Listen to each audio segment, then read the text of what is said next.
नमस्कार. देशोन्नतीच्या अकोला लाईव्ह मध्ये मी ऐश्वर्या शिंदे आपलं स्वागत करते.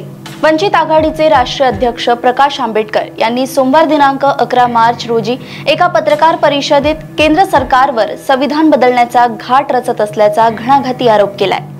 संविधान बदलण्यासाठी संतांच्या विचारसरणीचे लोक आणि काही ओबीसी मंडळींना घेऊन मोदींचा हा प्रयत्न सुरू असल्याचा आंबेडकरांचा आरोप आहे.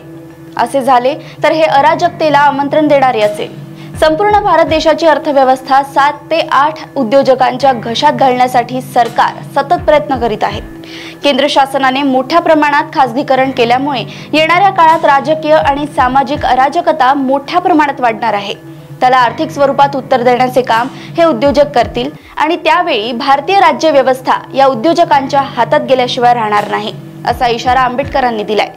तसेच ईव्हीएम मशीन संदर्भात बोलताना काँग्रेसने तक्रार नोंदवण्यासाठी एकट्याने जाण्याऐवजी सर्व विरोधी पक्षांना सोबत घेऊन निवडणूक आयोगाकडे जावे आणि ईव्हीएमला आमचा विरोध नाही, परंतु मतदात्यांनी दिलेले मत त्यांना बघता यावे आणि त्यांच्या हातातूनच तो कागद मतपेटीत जावा अशी मागणी रेटून धरण्याचा सल्ला देखील विरोधकांना दिलाय.